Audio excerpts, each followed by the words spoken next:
দেখো, স্থিতিস্থাপকতা, যেটা ইংরেজি হচ্ছে এলাস্টিসিটি, সংজ্ঞাটা দেখো। বল প্রয়োগ করলে কোনো বস্তুর আকার আকৃতির পরিবর্তন হয়। দেখো কলমটার দিকে তাকাও, এই কলমটার উপর আমি যদি বল প্রয়োগ করি, দেখো কলমটার উপর বল প্রয়োগ করলে এর আকার আকৃতি পরিবর্তন হবে, বাঁকা হয়ে যাবে না? আকার আকৃতি পরিবর্তন হলো। বল অপসারণ করলে বস্তুটি আবার পূর্বের অবস্থায় ফিরে আসে। বল দিলাম, আকার আকৃতি পরিবর্তন হলো, বল অপসারণ করলাম, পূর্বের অবস্থায় ফিরে গেল, গেল না? ফিরে আসে। কোনো বস্তুর পূর্বের অবস্থায় ফিরে আসার এই ধর্মকেই বলা হয় স্থিতিস্থাপকতা। তাহলে এর যে ধর্মটা আবার পূর্বের অবস্থায় ফিরে গেল, এটাই হচ্ছে স্থিতিস্থাপকতা। ক্লিয়ার? যেমন রাবার টেনে ছেড়ে দেওয়া, একটা রাবার এখানে আছে, টানে তুমি লম্বা করলে, বল প্রয়োগ করলে আকার আকৃতি পরিবর্তন করলে না, ছেড়ে দিলে কি হবে?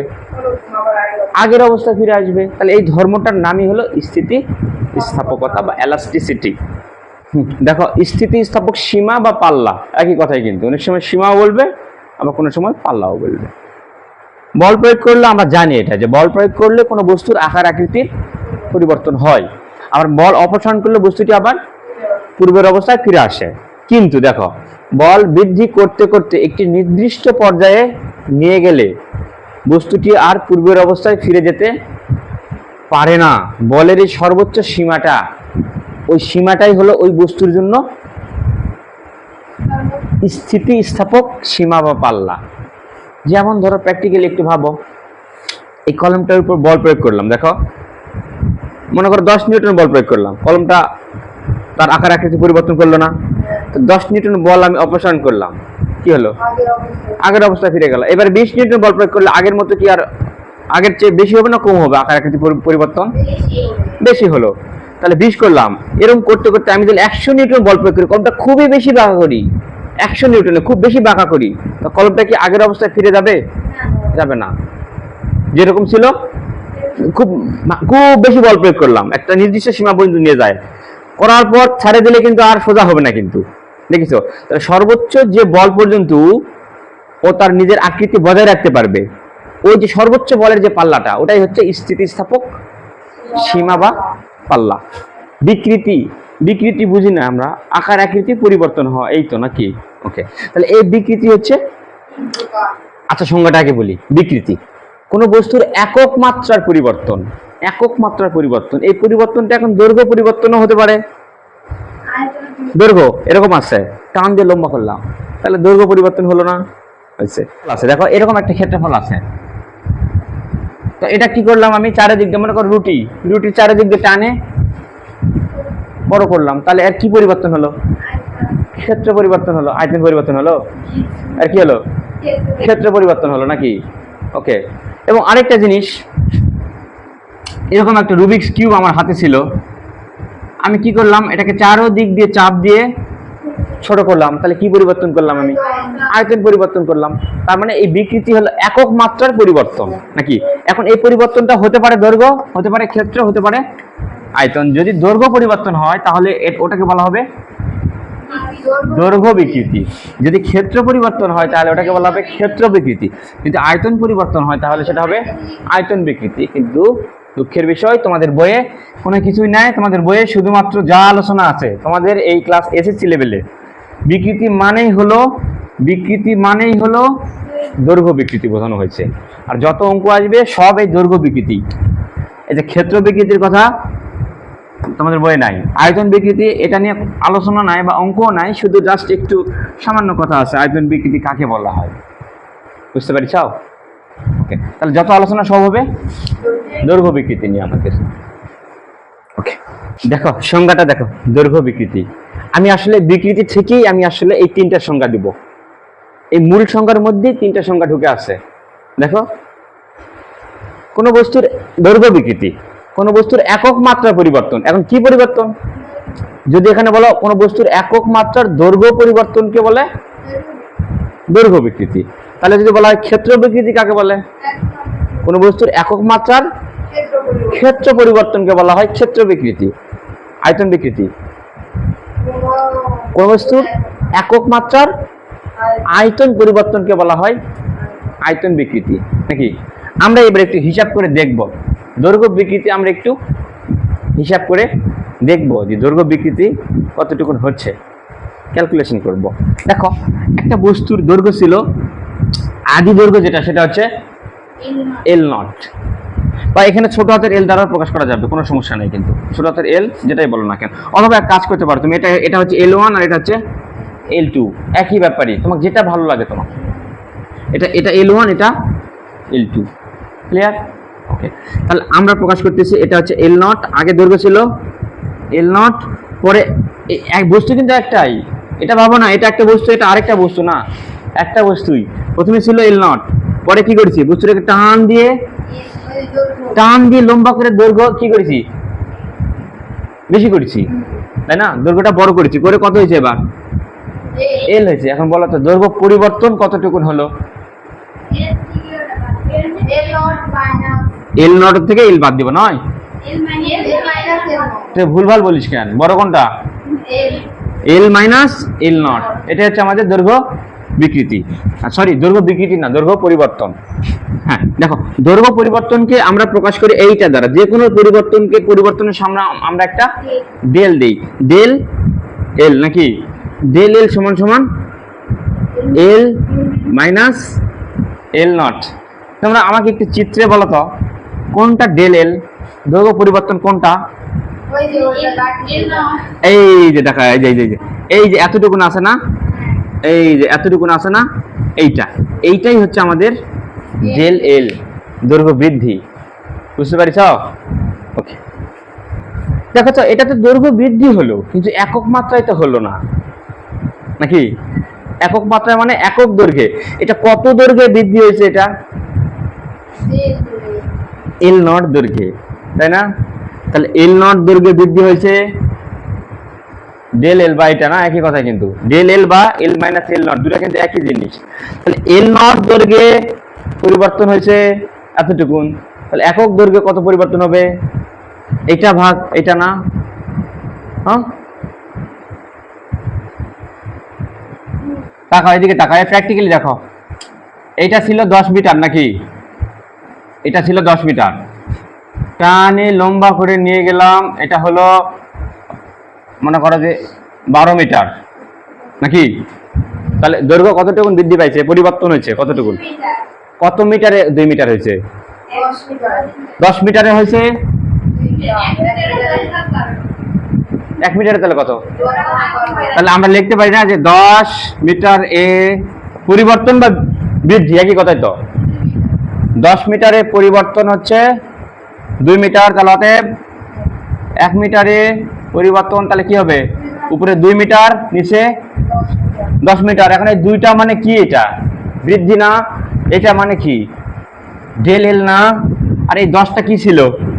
আগের দৈর্ঘ্য ছিল না, এল নট ছিল না, তাহলে এটাই তো বিকৃতি একক মাত্রায়, মানে একক দৈর্ঘ্যের পরিবর্তন নাকি? একক দৈর্ঘ্যে কত পরিবর্তন হলো? এটা যেটা হলো, এটা তো একক দৈর্ঘ্যের না, এটা তো এল নট দৈর্ঘ্যে, এটা তো 10 মিটার, 2 মিটার যে পরিবর্তন হয়েছে, তাই না? মানে দেখো এই যে ডেল এলটা কত পেলাম এখানে, 12 মাইনাস 10 কত? 2 মিটার। এই 2 মিটার হয়েছে, এটা তো 10 মিটারে হয়েছে, কিন্তু তাহলে একক দৈর্ঘ্য লাগবে না আমার, 1 মিটারে কত? এটা না, ডেল এল ভাগ এল নট বা 2 ভাগ 10 না। ওকে, ঠিক আছে, তাহলে দৈর্ঘ্য পরিবর্তন এইটা, তাহলে একক দৈর্ঘ্য পরিবর্তন। তাহলে দেখো একক দৈর্ঘ্যে, তাহলে এটা হচ্ছে এল নট দৈর্ঘ্যে এটা পরিবর্তন, তাই না? তাহলে একক দৈর্ঘ্য পরিবর্তন হবে, আমাকে ভাগ দিতে হবে এল মাইনাস এল নটকে ভাগ দিতে হবে আদি দৈর্ঘ্য দিয়ে। হ্যাঁ, তাহলে একক দৈর্ঘ্যের পরিবর্তনের নাম আমরা কি দিছি? দেখো তো এই জিনিসটার নাম আমরা কি দিছি? কোন বস্তুর একক দৈর্ঘ্যের পরিবর্তনকে দৈর্ঘ্য বিকৃতি বলে নাকি? তাহলে এটাই তো একক দৈর্ঘ্যের পরিবর্তন, তাহলে এটাই তো দৈর্ঘ্য বিকৃতি নাকি? ক্লিয়ার? এটা হচ্ছে দৈর্ঘ্য বিকৃতি, বা তোমাদের বইয়ে শুধু বিকৃতি, বুঝতে পারছ? তাহলে অতএব বিকৃতি সমান সমান, এই সামনে কিন্তু দৈর্ঘ্য বিকৃতি কথাটা উজ্জ্বল আছে, ওটা না লিখলেও চলবে, তোমাদের বই ওটা চলে না। বিকৃতি মানে দৈর্ঘ্য বিকৃতি ধরে নেওয়া হয়, তাহলে বিকৃতি মানেই হলো L minus L not divided এল নাকি? বা এই সূত্রটাকে আমরা আরেকভাবে লিখতে পারি, এল মাইনাস এল নটকে আমরা লিখতে পারি ডেল এল ভাগ এল নট, বা এটাকে আমরা এভাবে লিখতে পারি, এই যে এলটা দেখো, এটা কি শুরুতে ছিল L1 পরেরটা L2 নাকি, তাহলে দৈর্ঘ্য বৃদ্ধি কত পারলো L2 মাইনাস, বা এটাকে আমরা লিখতে পারি L2 minus L1 divided L1 আদি দৈর্ঘ্য না, এভাবেও লেখা যায়, কিন্তু আমরা এটাই বেশি ব্যবহার করব, এটাই আর এটা অথবা এটা, ওটা আমরা অত করবো না, ভালো লাগলে করব। তাহলে এটাকে এক কাজ করে সুন্দর করে মার্ক করে নাও, সূত্রটাকে মার্ক করে নাও, এটাই হলো আমাদের দৈর্ঘ্য বিকৃতি। এবার দেখো ক্ষেত্র বিকৃতি, এর সংখ্যাটা তো আমরা পারবো তাই না, জাস্ট এখানে হবে শুধু ক্ষেত্র পরিবর্তন, তাই তো। ওকে, এবার একটা ক্ষেত্র বিকৃতি বের করবো। তাহলে ক্ষেত্র বিকৃতি তাহলে কেমনে হবো, একই সূত্র দেখো, ক্ষেত্র বিকৃতি সমান, দেখো একটা বস্তুর ক্ষেত্রফল শুরুতে ছিল, আর দৈর্ঘ্য ছিল এল দ্বারা প্রকাশ করছি, তাহলে এবার ক্ষেত্রফল এ দ্বারা, এতে এরিয়া, তাহলে ক্ষেত্রফল আগে ছিল এ নট, এবার টানিয়ে টুনে লম্বা করে বড় করে কি করেছি, ক্ষেত্রফলটা এ করেছি, তাই না। তাহলে বলো তো ক্ষেত্রফল বৃদ্ধি কত পেলাম, এ মাইনাস এ নট, তাহলে আমি একক মাত্রায় লাগবে তো ভাগ দিব এ নট দিয়ে, তাহলে এটাই হলো আমাদের ক্ষেত্র বিকৃতি নাকি, এটা কিনা তোমাদের বইত না, হ্যাঁ কেন আসতে পারে, বোর্ডে আসতে পারে। দেখো আয়তন বিকৃতির সংজ্ঞাটা তোমরা তো জানোই মনে হয়, কোন বস্তুর একক মাত্রার আয়তন পরিবর্তনকে বলা হয় আয়তন বিকৃতি নাকি। ওকে, এই জন্য সংজ্ঞাটা লিখে দিলাম না। এবার দেখো একটা বস্তু, এর আয়তন শুরুতে ছিল কি ভি নট, এখন আয়তনটা বড় করলাম, এখন প্রশ্ন হলো কেমনে বড় করলাম নাকি, কোনো বস্তুকে তাপ দিলে বস্তু প্রসারিত হয়, তাপ দিলে বড় হয়, বুঝতে পারছ, তাহলে তাপ দিয়ে বস্তুটার আয়তন কি করেছি, বড় করেছি, বুঝতে পারছ, বা যে করে হোক বড় করছি নাকি। ওকে, তাহলে বড় করার ফলে এর কিন্তু আয়তন কিন্তু একটা পরিবর্তন হয়েছে, এখন আয়তন পরিবর্তন কত হলো বলো, ভি মাইনাস ভি নট, আর আগে ছিল শুরুতে ভি নট, এটাই হলো একক মাত্রার আয়তন পরিবর্তন, এটাই হলো আয়তন বিকৃতি। আয়তন বিকৃতি দেখো, পীড়ন কোনো বস্তুর একক ক্ষেত্রফল থেকে উদ্ভূত মানে ওখান থেকে আবির্ভূত হওয়া, ওখান থেকে একটা জিনিস বের হওয়া, ঠিক আছে, কোনো একটা বন জঙ্গলের ভিতরে থেকে কিছু বের হলো, এটাকে বলা হয় উদ্ভূত নাকি, থেকে উদ্ভূত বাধা দানকারী, একক ক্ষেত্রফল থেকে একটা বাধা দানকারী একটা বল উৎপন্ন হবে, ওই বলটাকে বলতেছি আমরা পীড়ন। দেখো এই একটা ক্ষেত্রফল, কত ক্ষেত্রফল, এ ক্ষেত্রফল, তো এই এ ক্ষেত্রফলের উপর আমি যদি বল প্রয়োগ করি, এফ বল প্রয়োগ করলাম, তাহলে এই ক্ষেত্রফলটাও কিন্তু আমাকে পাল্টা একটা সমান একটা বল প্রয়োগ করবে, সেটা হচ্ছে ওই একই বলই প্রয়োগ করবে। আমি যত বল প্রয়োগ, প্রত্যেক ক্রিয়ারই সমান এবং বিপরীত প্রতিক্রিয়া আছে, তাহলে আমি যতটুকুনি ক্ষেত্রের উপর বল প্রয়োগ করব, তাহলে এই ক্ষেত্রও কিন্তু আমার উপর একটা বল প্রয়োগ করবে, এই বলটাকেই বলতেছি আমরা উদ্ভূত বাধা দানকারী বল, তাহলে ও আমাকে কিন্তু বাধা দিবে কিন্তু নাকি। এই কলমটা এর আমি বিকৃতি করব, বাঁকা করব, তো ও কি আমাকে এমনিতে বাঁকা করতে দিবে, ও আমাকে বাধা দিবে না, বাধা দিচ্ছে না, বাধা দিয়ে ও সোজা হওয়া চাচ্ছে, কিন্তু আমি জোর করে ওকে বাঁকা করতেছি, তাহলে আমি ওকে যতটুকু বল প্রয়োগ করতেছি, ও কিন্তু আমার হাতের উপর একই বল প্রয়োগ করতেছে, তাই না। আমি যে এবার চাপ দেবো, তো ও আমার হাতের উপর চাপ দিবে না, আমার হাতে লাগবে না, একটু হলে তো লাগবে, তো তাহলে আমি যতটুকু ওকে বল প্রয়োগ করবো, ওর ভিতর থেকেও একটা বাধা দানকারী বল ওখান থেকে আবির্ভূত হবে, বুঝতে পারছ। ওকে, ওই একক ক্ষেত্রফল থেকে কতটুকু ও বাধা দানকারী বল দিচ্ছে, ওটাকেই বলা হচ্ছে পীড়ন। ক্লিয়ার? তাহলে দেখো, তাহলে এ ক্ষেত্রফলে বল কত, এফ, তাহলে এটা কোন বল জানো, এটা হলো ওর প্রতিক্রিয়া বল। তাহলে ওকে আমি যখন আমি বিকৃতি করব, বাঁকা করব, যখন পরিবর্তন করার চেষ্টা করব, যে বল দিয়ে করব, ও কিন্তু আমাকে একই বল দিয়ে আগের অবস্থায় ফিরে যেতে চাবে, তাই না। ওকে, তাহলে দেখো এ ক্ষেত্রফলে বল কত, এফ, কিন্তু আমার এই সংজ্ঞায় কি বলা আছে, একক ক্ষেত্রফল। তাহলে দেখো তো, তাহলে একক ক্ষেত্রফলে তাহলে বল কি হবে, এটা ভাগ হয়ে যাবে না, এফ বাই এ নাকি। তাহলে এই একক ক্ষেত্রফলের এই যে এই বলটা, এটাকেই বলতেছি আমরা পীড়ন, আর পীড়নকে প্রকাশ করা হয় পি দ্বারা, তাহলে পি সমান সমান এফ বাই এ দেখো তো এই সূত্রটা আমাদের একটু চেনা চেনা লাগে কিনা? হ্যাঁ, তার মানে পীড়নও এক প্রকারের চাপ, তবে এটা চাপ বলা যাবে না। চাপ কোনটা হয় জানো? তুমি যেটা দেও ওটা চাপ, তুমি দেওয়া তো নয়, ও আমাকে রিটার্ন দিচ্ছে, তাই না? পীড়নকে এক প্রকারের চাপ বলাই যায়, বুঝতে পারছো? তার মানে চাপের ক্ষেত্রে যা যা ঘটবে পীড়নের ক্ষেত্রেও একই ঘটবে, কিন্তু পীড়ন আর চাপ খুব একটা আলাদা কিছু না। তাহলে বলো তো, তাহলে পীড়নের একক কি হবে?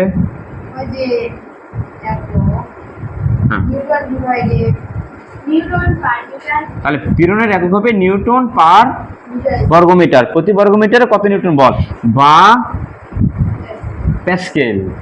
নিউটন পার বর্গমিটার, এটাকেই আমরা সংক্ষেপে বলি প্যাসকেল। তার মানে পীড়নের একক প্যাসকেলই। হ্যাঁ, এটা চাপই তো, এক প্রকারের চাপ। দেখো হুকের সূত্র। এই বিজ্ঞানী কিন্তু মোটেও ভালো মানুষ ছিল না, বুঝছো? একটা বদমাইশ লোক ছিল। বিজ্ঞানী রবার্ট হুক ইংল্যান্ডের রয়্যাল সোসাইটির চেয়ারম্যান ছিল। তখন বিজ্ঞানী নিউটন তখন বাচ্চা মানুষ ছিল। বিজ্ঞানী নিউটন কিন্তু ছোটবেলা থেকে অনেক মেধাবী ছিল। তো বিজ্ঞানী নিউটন অনেক ভারী ভারী বিজ্ঞানের তথ্যগুলো আনে, রবার্ট হুক বলে দেখে কয় গাই হয়নি, এলা বুঝছো, সব বাতিল করে দেয়। তো বিজ্ঞানী নিউটন মনের যুগে বাইরে যায়, তিনি বইয়ের মধ্যে সব তথ্যগুলো লেখে, মধ্যে সব কিছু লেখে। তারপরে একটা ম্যাগাজিনের মধ্যে তার বইটা যখন পাবলিশ হয়, তখন গোটা পৃথিবী জুড়ে আলোড়ন সৃষ্টি হয়ে যায় যে এত দামি দামি এত ভারী ভারী তথ্যগুলো বিজ্ঞানী নিউটনের মাথায় ছিল। তারপর থেকে বিজ্ঞানী নিউটনকে সবাই চেনে। তারপরে রবার্ট হুক বয়স হয়ে গেছে, বয়স হয়ে যাওয়ার পর বিজ্ঞানী নিউটন হলো ওই রয়্যাল সোসাইটি তখন চেয়ারম্যান হয়। আচ্ছা গেল। কিন্তু রবার্ট হুক কি করেছিল, এই সূত্রটা না অনেকদিন আগে আবিষ্কার করেছে, অনেকদিন আগে আবিষ্কার করে কাউকে বলেনি, বুঝছো? এই লুকে রাখছিল, বুঝতে পারছো? এটা লুকে রাখছিল। তবে রবার্ট হুক কিন্তু নিউটনের উপর ভালোই অত্যাচার করেছে, কিন্তু মোটামুটি ভালোই অত্যাচার করেছে ওর উপর। আচ্ছা, বিজ্ঞানী এখন হোক খারাপ লোক হলে কি হবে, সূত্র তো ভালো নাকি? তো দেখো, মানুষ ভালো না হলে কি হবে, তার সূত্র কিন্তু খুব ভালো। দেখো সূত্রটা কি? স্থিতিস্থাপক সীমার মধ্যে। তাহলে এখানে যত ঘটনা ঘটবে সব কি হবে? স্থিতিস্থাপক সীমার মধ্যে থাকা লাগবে। কলমটা তুমি এমন বাঁকা করতে পারবে না যে বাঁকা করে ছাড়ে যাওয়ার পর আগের অবস্থায় ফিরে যাবে না, এরকম বল প্রয়োগ করলে হবে না। স্থিতিস্থাপক সীমার মধ্যে থাকতে হবে, ওই সীমার বাইরে সব ঘটনা ঘটবে, এখানে যা যা ঘটবে সামনে। ওকে, তো স্থিতিস্থাপক সীমার মধ্যে কি হয়েছে? পীড়ন আর বিকৃতির সমানুপাতিক। মানে পীড়ন মানে কি? বাধা দানকারী বল, তাই না? আর বিকৃতি মানে কি? আকার আকৃতি পরিবর্তন। তাহলে পীড়ন হবে বিকৃতির সমানুপাতিক, অর্থাৎ যত বেশি বিকৃতি করব, একটা রবার টানে যত বেশি লম্বা করব, তত বাধা দানকারী বল আমি বেশি পাবো, নাকি তত বেশি বাধা দিবে, তাই দিবে না? একটা এই যে আমরা বাদুড় মারি না, এভাবে এখান থেকে মারলে কত দূর যাবে, আর বেশি দূর টানলে কত দূর যাবে? বেশি দূরে যাবে না? তাহলে যত বেশি বিকৃতি তত বেশি বাধা দানকারী বল, নাকি? তাহলে যত পীড়ন বিকৃতির সমানুপাতিক, যত বিকৃতি বেশি তত পীড়নও বেশি, তাই না? তাহলে সূত্র অনুযায়ী কি দাঁড়াচ্ছে? তাহলে এটা কিন্তু সূত্র। আর পরেরটা আমরা এবার সমীকরণ তৈরি করব। পীড়ন সমানুপাতিক বিকৃতি। দেখো সমানুপাতিক উঠে গেলে কি হয়? সমানুপাতিক তুলে এখানে সমান দিলে ওখানে কি আনতে হয়? পাশে একটা, যখন একটা ধ্রুবক আনতে হয়, তাই না? সমানুপাতিক তুললে একটা ধ্রুবক আনতে হয়, উল্টাটা ধ্রুবক আউট করে দিলে সমানুপাতিক আবার ফিরে আসে। তাহলে আমরা সমানুপাতিক দিয়ে কোনো অঙ্ক করি না। তাহলে সমানুপাতিক তুলে এখানে সমান দিলাম, যার ফলে এখানে একটা ধ্রুবক চলে আসলো, ধ্রুবক গুণন বিকৃতি। বা তো হুকের সূত্র অনুযায়ী পীড়ন বিকৃতির সমানুপাতিক। তাহলে সমানুপাতিক উঠে গেলে এখানে একটা ধ্রুবক চলে আসবে। তাহলে দেখো পীড়ন এখানে থাকলো, বিকৃতি এবার গুণ আসে, এই পাশে কি হয়ে যাবে? ভাগ হয়ে যাবে। তার মানে দেখো, তাহলে এই পাশে পড়ে থাকলো কি? ধ্রুবক। তার মানে পীড়ন আর বিকৃতির অনুপাত কি হবে? একটা ধ্রুবক হবে। ধ্রুবক মানে যার মানের কোনো পরিবর্তন হবে না। তার মানে একটা নির্দিষ্ট পদার্থের জন্য, একটা নির্দিষ্ট বস্তুর জন্য, নির্দিষ্ট উপাদানের পদার্থের জন্য পীড়ন আর বিকৃতির অনুপাত সর্বদাই কি? ধ্রুবক। আর এই ধ্রুবক সংখ্যার আমরা একটা স্পেশাল নাম দিয়েছি। এই ধ্রুবক সংখ্যাটার নামই হলো, দেখো পীড়ন ও বিকৃতির অনুপাত একটি ধ্রুবক সংখ্যা। এই ধ্রুবককে বলা হয় ইয়ং-এর গুণাঙ্ক বা ইয়াংস মডুলাস। এখানে ইয়াংস হবে মনে হয় রে, এখানে একটা এস হবে, এখানে ইয়াংস দুটাস হবে, ইয়াংস মডুলাস বা এটারই নাম হলো স্থিতিস্থাপক স্থিতিস্থাপক গুণাঙ্ক। বুঝতে পারিস? ওকে, তাহলে এবারে আমরা এখান থেকে একটা সূত্র বানাবো। দেখো, মজার সূত্র বানাবো। আচ্ছা দেখো তো সূত্রটা, দেখো তো ভালো করে। আমি আবার একবার লিখি, পীড়ন ডিভাইডেড বিকৃতি, নাকি? তাহলে এটা সমান সমান কি লেখা যাবে? সরি, এখানে একে, এই কথাটা একটু অ্যাড করে নাও। একে ওয়াই দ্বারা প্রকাশ করা হয়, ইয়ং এর গুণাঙ্ককে, হ্যাঁ, ওয়াই দ্বারা প্রকাশ করা হয়। দেখো, তাহলে পীড়ন আর বিকৃতি সমান সমান কি লেখা যাবে? লেখো না, পরে লেখো ধ্রুবক। এখন দেখো, পীড়নের সূত্র থেকে আমরা কি জানি? পীড়ন পি, তাই না? পীড়নক ভাঙলে আমরা কি পাই? এফ বাই এ, নাকি? পীড়ন পি মানে কি? এফ বাই এ না? চাপ না? পীড়ন তো এক প্রকার চাপ। এখন বিকৃতির সূত্র থেকে আমরা কি জানি? L minus L not divided এল সমান সমান এল নট। ধ্রুবককে প্রকাশ করতেছি আমরা ওয়াই দ্বারা। তাহলে ফাইনালি সূত্রটা একটু উল্টে পাল্টে নিয়ে আসি। তো ওয়াইটা এ পাশে নিয়ে আসি, আর এ পাশে দেখো তো এফ বাই এ আছে, তাই না? তার ভগ্নাংশের নিচে আরেকটা ভগ্নাংশ থাকলে আমরা কি করি? এটাকে সবসময় উল্টাই না? সবসময় উল্টাই। উল্টে উপরে চলে গেল এল নট, আর নিচে আসলো এল মাইনাস এল নট। তাহলে এইটাই হলো আমাদের সে বিখ্যাত সূত্র। তাহলে উপরে থাকলে এফ এর সাথে কি সুন্দর করে লিখলে, এফ গুণন এল নট ডিভাইডেড এ গুণন এল মাইনাস এল নটকে আমরা সংক্ষেপে জেল এল বলতে পারি, নয়? দৈর্ঘ্য বৃদ্ধি বা দৈর্ঘ্যের পরিবর্তন। তাহলে এই সূত্র দিয়ে আমরা সব অঙ্ক করবো। তাহলে দেখো, ইয়ং এর গুণাঙ্কের এককটা একবার আমরা খেয়াল করি। এটার একক কি হতে পারে? ইয়ং এর, দেখো, ইয়ং এর গুণাঙ্কের একক কি হতে পারে একবার খেয়াল করো। 1 মিনিট এদিকে লিখিস না। দেখো তো, ইয়ং এর গুণাঙ্কের একক এ পাশে দেখো তো, F by A. F by A এই জিনিসটাকে আমরা কি বলতেছি? পীড়ন বলতেছি বা চাপ বলতেছি, তাই না? চাপ বলবো না, আমরা পীড়নই বলবো। হ্যাঁ, চাপের মতো হলেও চাপ বলা না, নিষেধ আছে। তাহলে এটা হলো আমাদের পীড়ন, নাকি? আর এই জিনিসটা কি? বিকৃতি। বিকৃতি না এটা, বা বিকৃতির বিপরীত রাশি। বিকৃতির কোনো একক আছে? বিকৃতির কোনো একক নাই। পদার্থবিজ্ঞানে তোমাদের এই প্রশ্নটা তোমরা হয়তো বা পাবেই, যে কোনো একটা জিনিস দিয়ে বলবে কি অমুক জিনিসের কোনো একক নাই কেন? বিকৃতির কোনো একক নাই কেন? এই প্রশ্নটা কিন্তু আসবে। শুধু এটা না, আরো অনেক জিনিসের এরকম প্রশ্ন করবে যে অমুক জিনিসের কোনো একক নাই কেন। তাহলে অ্যান্সার হবে একটাই। প্রশ্ন হাজারটা হতে পারে, কিন্তু অ্যান্সার হবে, প্রশ্ন হাজারটা, অ্যান্সার হলো একটাই। যেটার কথা বলবে এভাবে বলবে, দেখো, বিকৃতি হচ্ছে একই রকম দুটি রাশির অনুপাত। একই রকম দুটি রাশির অনুপাতের কোনো একক থাকে না। বুঝতে পারলে? তাহলে বিকৃতি কি? একই রকম দুটি রাশির অনুপাত না? দেখো তো, এইটা বিকৃতি না? উপরেও দৈর্ঘ্য, নিচেও দৈর্ঘ্য না? তাহলে একই রকম দুটি রাশির অনুপাত না? তাহলে এই দৈর্ঘ্যের একক মিটার, তাহলে এই দৈর্ঘ্যের একক কি হবে? মিটার। তাহলে মিটার মিটার কি হবে? কাটা যাবে। তার মানে বিকৃতির কোনো একক নাই। তার মানে ওয়াইয়ের একক হবে চাপের এককটাই বা পীড়নের এককটাই হবে ইয়ং এর গুণাঙ্কের একক, কারণ এটা হচ্ছে আমাদের বিকৃতি। বিকৃতির কোনো একক নাই। তাহলে উপাশে একক কয়টা আছে? একটা আছে, তাই না? তার মানে পীড়নের এককই হবে, অর্থাৎ চাপের এককই হবে আমাদের ইয়ং এর গুণাঙ্কের একক। তাহলে ইয়ং এর গুণাঙ্কের একক পীড়নের একক, অর্থাৎ নিউটন পার বর্গমিটার বা প্যাসকেল। ক্লিয়ার? দেখো, আমরা তো ইয়ং এর গুণাঙ্কের সূত্র এইটা পেলাম, তাই না? যে ওয়াই সমান সমান F L not divided A into L minus L not. আচ্ছা, এই সূত্রটাকে আমরা আরেক ফরম্যাটে লিখতে পারি। এফ ডিভাইডেড এ, এল নটকে আমরা প্রকাশ করতে পারি এল ওয়ান দ্বারা, নাকি? ডেল এ L one. L minus L নটকে আমরা বলতে পারি ডেল এল। এখন তার মানে দেখো, এল, তাহলে ডেল এল এর ভিতর আছে L minus L not. Clear? ওকে, আচ্ছা গেল, এটা একটা ফরম্যাট গেল। আরেকটা ফরম্যাট হলো, এদিকে তাকাও, যদি একটা তার গোল একটা তার, বুঝছো? গোল একটা তারকে এভাবে ঝুলে রাখা হয়েছে এবং এই তারের এই মাথা থেকে তারের নিচে 10 কেজি ভরের একটা বস্তুকে ঝুলে রাখছেন। রাখে বলা হলো যে এই তারটার কতটুকু দৈর্ঘ্য বৃদ্ধি হবে। তারটা কতটুকু লম্বা হবে ওটা আমার এখন বের করতে হবে, বুঝতে পারছ? হুম, ওকে। তাহলে এখন যদি বলি যে তারটার দৈর্ঘ্য বৃদ্ধি কত হবে, তার মানে এখান থেকে কার মান চাইছে?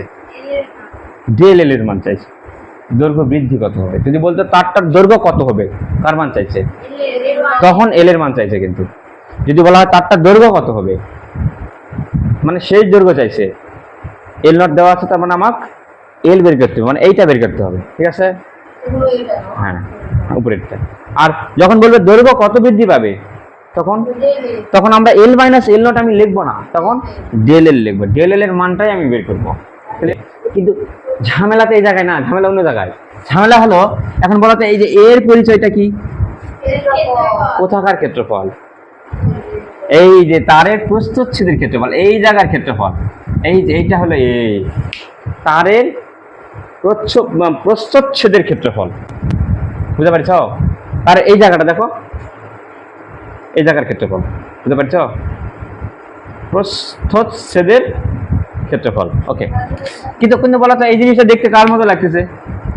গোল না, বৃত্ত না, ওকে। তারের কিন্তু প্রস্থচ্ছেদের ক্ষেত্রফল কিন্তু দেওয়া থাকবে না, দেওয়া থাকবে কি জানো? ব্যাসার্ধ।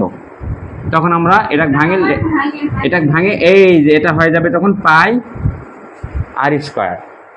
তারে ব্যাসার্ধ দেওয়া থাকবে, বুঝতে পারছ? এটা তার দিয়ে তারের এই জায়গার ব্যাসার্ধ, এটা বৃত্ত না, ওকে।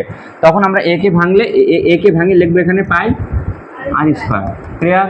অনেক সময় আর এর মান ব্যাসার্ধ নাও দেওয়া থাকতে পারে, ব্যাস দেওয়া থাকবে। তাহলে ব্যাস থাকলে ব্যাস দিয়ে অঙ্ক করলে কি হয়? 1/4 পাই ডি স্কয়ার, নাকি? ব্যাস থাকলে কি হয়? 1/4 পাই ডি স্কয়ার। এখন তুমি কাজ করতে পারো, ব্যাস দেওয়া আছে, তুমি চাইলে ব্যাসার্ধ বের করে নিতে পারো, তাই না? ব্যাসার্ধ বের করে নিও, আর তুমি চাইলে এই সূত্র দিয়ে অঙ্ক করতে পারো। কিন্তু বলো এফটা কোথায় গেল? এফটা কি? 10 কেজি বল, তার মানে তোমাকে এফ বের করতে হবে। এফ সমান সমান আমরা কি জানি? mg। এই ওজনটা না, এই ওজনটাই তো বল হিসেবে কাজ করবে এখানে। হ্যাঁ, তখন এই যে 10-এর সাথে 9.8 গুণ দিয়ে যেটা হবে, এইটা হলো আমাদের এফ এর মান। তাহলে এখানে এফ ভাঙে এই যে ভর দ্বারা দেওয়া থাকবে ওইটা, যদি ডাইরেক্ট বল না দেওয়া থাকে, ভর দেওয়া থাকলে, তাহলে এফ মানে mg, ক্লিয়ার? ওকে। আর একে ভাঙবো আমরা এইটা দিয়ে, তাই না? পাই আর স্কয়ার, ব্যাস কাজ শেষ।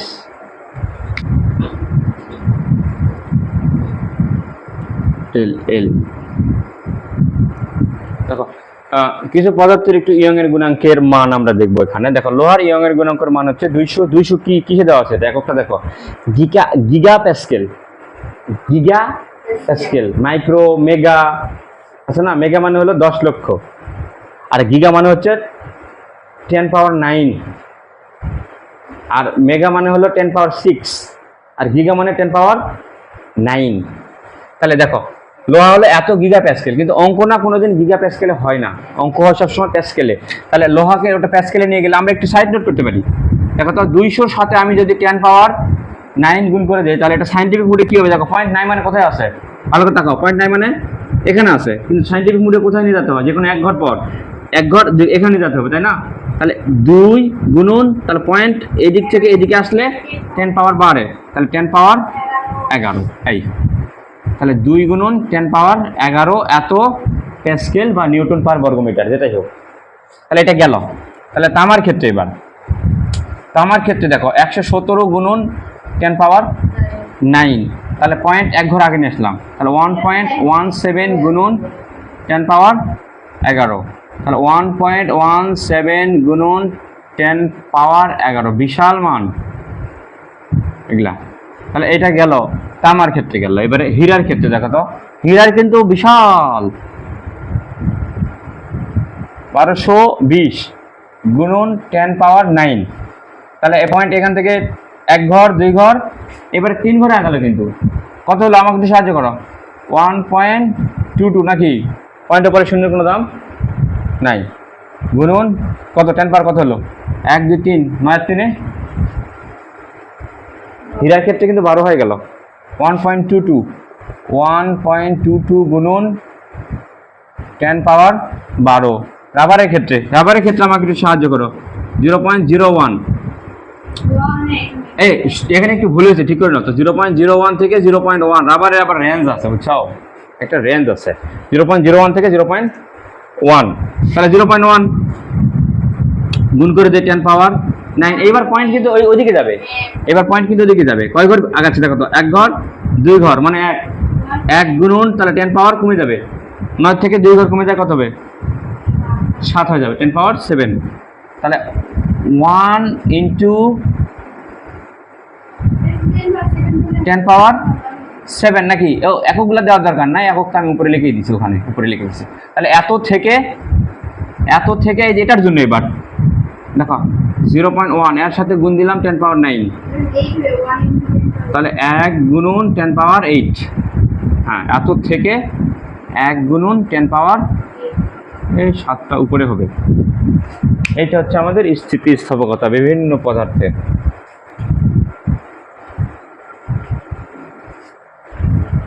তো এই কথাটা কিন্তু মনে রাখতে হবে।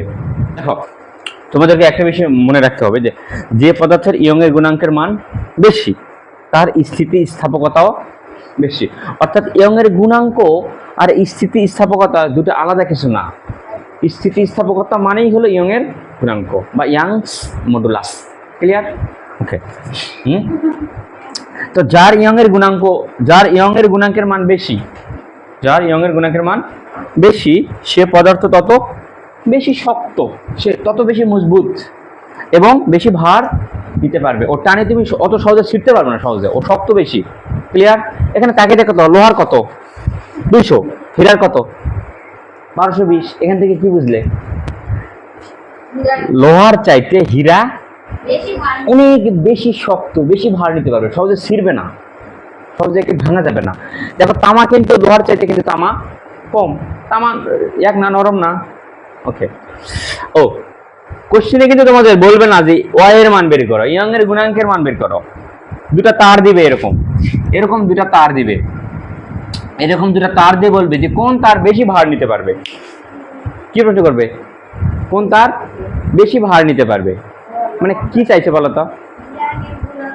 ওয়াই এর মান বের করতে হবে। তার মানে তুমি প্রথম তারের ক্ষেত্রে ওয়াই এর মান y1 বের করবে, তারপরে y2 বের করবে। মনে করো এর মান পাইছে 2 আর এর মান পাইছে তুমি 3, বলো কোন তার বেশি ভার নিতে পারবে বলো তো?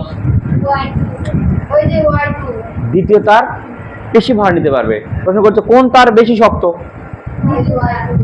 বা মিস্টার রহিম সাহেব আর মিস্টার করিম সাহেব বাজারে গেল, বাজারে গিয়ে এক দোকান থেকে মিস্টার রহিম সাহেব এক দোকান থেকে নিল রড, যার রডের হাবিজাবির তথ্যমান দেওয়া আছে, এবং করিম সাহেব নিল আরেক দোকান থেকে রড। প্রশ্ন করতেছে মানে কোন রড দিয়ে বাড়ি করা বেশি ভালো, কোন বাড়িটা ভূমিকম্পে ধসে পড়বে না, এটা হলো প্রশ্ন। তার মানে তোমার কাছ থেকে ইয়ং এর গুণাঙ্ক ওয়াই চাইছে। তাহলে রহিমের রডের ইয়ং এর গুণাঙ্ক বের করবে, করিমেরটা বের করবে, বের করে যার রডের ইয়ং এর গুণাঙ্ক বেশি তার রডটাই তত ভালো। দেখো আয়তন গুণাঙ্ক বা বাল্ক মডুলাস, এটা তোমরা যে ইয়ং এর গুণাঙ্ক আছে না, ইয়ং এর গুণাঙ্ক আর এটা প্রায় একই। ইয়ং এর গুণাঙ্ক কি ছিল? পীড়ন এবং দৈর্ঘ্য বিকৃতির অনুপাত, একটি ধ্রুবক সংখ্যা। এই ধ্রুবক সংখ্যাকে বলা হয় ইয়ং এর গুণাঙ্ক নাকি? এখানে চেঞ্জ হয়ে কি হয়েছে? ওই যে দৈর্ঘ্য বিকৃতি জায়গা হয়ে গেছে আয়তন বিকৃতি, এতটুকুনি চেঞ্জ, আর কিছু চেঞ্জ নয়। এবং পীড়নটা হয়ে গেছে কি পীড়ন? আয়তন পীড়ন। মাথায় রাখবে, পীড়ন যেটাই বলুক না কেন, আয়তন পীড়ন বলুক, দৈর্ঘ্য পীড়ন বলুক, ক্ষেত্র পীড়ন বলুক, যেই পীড়নই বলুক না, কারণ পীড়ন মানে হলো পীড়নই, মানে পেটনি, বুঝতে পারছ? তো পীড়ন মানে পি মানে এইটাই, দেখো পীড়ন মানে সবসময় সারা জীবন,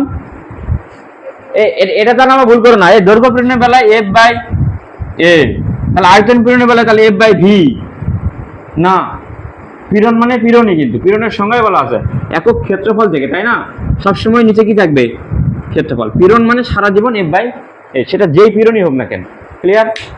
ওকে। তাহলে দেখো সূত্রটা কি দাঁড়ালো, দেখো এই ধ্রুবক সংখ্যাকে বলা হয় আয়তন গুণাঙ্ক বা বাল্ক মডুলাস, একে বি দ্বারা প্রকাশ করা হয়। তাহলে দেখো তার সূত্রটা একটু, আয়তন পীড়ন হলো, পীড়ন মানে পীড়ন এফ বাই এ। এখন আয়তন বিকৃতি তোমাদের খাতায় লিখে দেওয়া আছে, আয়তন বিকৃতি কি ছিল? V minus V naught divided V naught সমান সমান এই ধ্রুবকের নাম আমরা কি দিছি? বাল্ক মডুলাস বি নাকি? তাহলে সূত্রটা কি দাঁড়ালো দেখো, ওই যে ওয়াই এর সূত্রটা হচ্ছে না, তাহলে একটু উল্টে পাল্টে লিখি, এবার বি লিখলাম, ওই পার দেখো এই যে এফ বাই এ বি লিখলাম, দেখো বি সমান সমান এফ ডিভাইডেড এ, তারপর দেখো নিচে এটা ভাগ হয়ে আসে না, গুণ হয়ে উল্টে যাবে, V naught divided V minus V naught, বা হ্যাঁ সুতরাং আমি ডেল ভি লিখতে পারি, বা ভি সমান সমান এফ বাই এ, এখানে থাকলো উপরে থাকলো ভি নট, আর নিচে থাকলো আমাদের ডেল ভি। তাহলে এইটা হলো আমাদের বাল্ক মডুলাসের সূত্র। মনে হয় না এই সূত্র দিয়ে তোমাদের কোনো অঙ্ক বোর্ডে আসছে, বা ভবিষ্যতেও আসার সম্ভাবনা আছে কিনা জানি না।